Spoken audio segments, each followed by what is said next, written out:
Hi friends, Marley Blonsky here, co-founder of All Bodies on Bikes, here with another hopefully useful tip for folks who are just getting into biking or maybe have some questions. All Bodies on Bikes is a non-profit organization where we believe that all bodies are good bodies, all bikes are good bikes, and all rides should be celebrated. And we are here today to talk about how to wear your helmet properly. I was driving down the street, I do drive sometimes, and I saw a person who unfortunately had their helmet on backwards, which this is not comfortable, and they had it buckled, but I'm just going to start this off by saying this is backwards. If you are unsure which direction your helmet goes, you should Google it, but please, for the love of God, do not wear your helmet backwards. It will not provide the protection you need it to provide. You can tell what's forward and what's backwards typically because the back will have more protection on it. This is more of a road style helmet, so it's going to have a smaller profile in the front for your forehead and more of a bigger area in the back to protect the back of your head. Mountain bike helmets are similar. You've got the smaller bit in the front. Oftentimes there's a visor to keep the sun out of your eyes, and in the back you've got more protection. So again, this is wrong. Please don't wear your helmet like this. So once you've got your helmet and you've got the orientation correct, the next step is to put it on and adjust the tension of it. So helmets typically come in extra small to extra large, and there's usually, you know, a couple centimeters difference between each of them.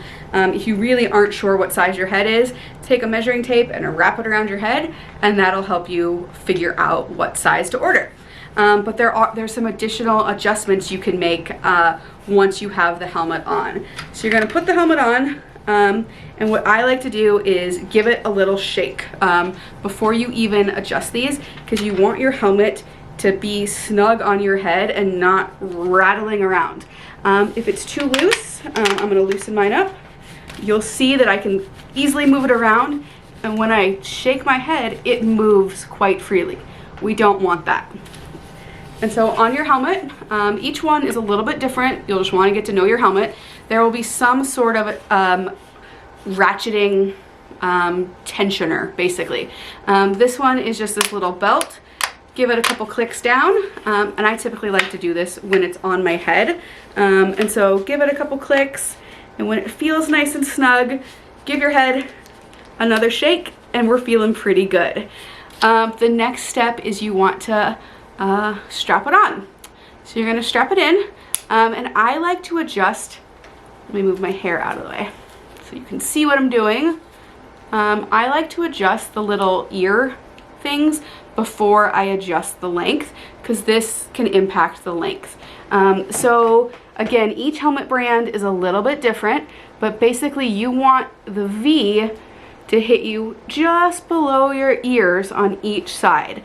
Oftentimes you will see folks riding around with the V at the very bottom, and that's not going to give you the protection that you want. For helmets to really work optimally, you need this snugged up right under your ear. And I'm wearing earrings right now, which is a little bit silly, but you can still get the idea. So we're going to snug that up right under there.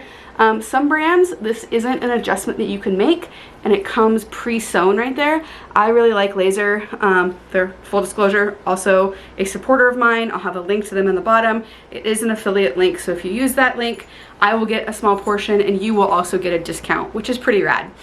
But I like them because they do have this adjustment here, which just makes it a little bit more personalizable to fit multiple different sizes. So we've got these snugged up under here, and now the last step is you want to adjust your strap. This is too loose right now. You don't want to choke yourself. I have distinct memories when I was a kid of my parents strapping on my helmet and choking me. We don't want that, but you want it just snug enough so that way you can get about 2 fingers underneath, or so that you can comfortably open your mouth and I like to think about that as I'm like whooping down the trails. So I've got that snugged up under there, and we are ready to go ride. Again, we're going to show you one more time on a different style of helmet. So again, from the top, again, remember, this guy goes in the front, this part in the back. It helps if you unbuckle it first, but first step is just to put it on and give yourself the shake test. Clearly, this is too loose. This is another laser helmet, but you'll see it has a little bit different of a ratcheting guy. This one has a little wheel right here that when you turn it, you hear it ratcheting, it actually brings in this kind of inner cage a little bit. So again, really important to do it when it's on your head, otherwise you're not gonna know.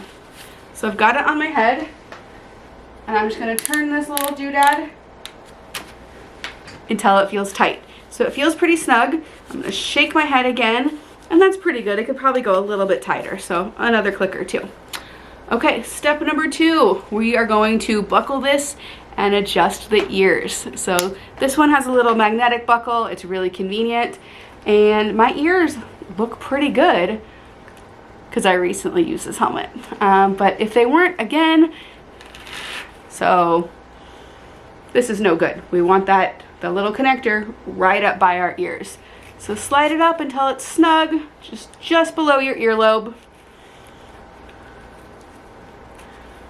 That feels pretty good. And then the final step is to adjust your chin strap. So again, we don't want to choke ourselves. Sometimes you do need to unclip it to make that adjustment, and adjust it as much or as little as you need. So there we go. I'm pretty snug, but I can still get 2 fingers in there. I can comfortably open my mouth to hoot and holler on the trail, and we are all safe and ready to go. Again, I hope this is helpful. Helmets save lives. I've had a number of concussions, unfortunately, even while wearing helmets, and a really good reminder that if you do take a crash in a helmet, you need to replace that helmet because the integrity has been compromised. Most helmet manufacturers have some sort of a crash replacement where you get a discount on a future helmet, but protect your noggin, wear a helmet, and have a great ride. This has been another hopefully useful video for you from me, Marley Blonsky. If you find it useful, make sure to like, subscribe, share it with your friends, give me a comment, all those things that you're supposed to do to help other people figure this out. Be well and have a great ride.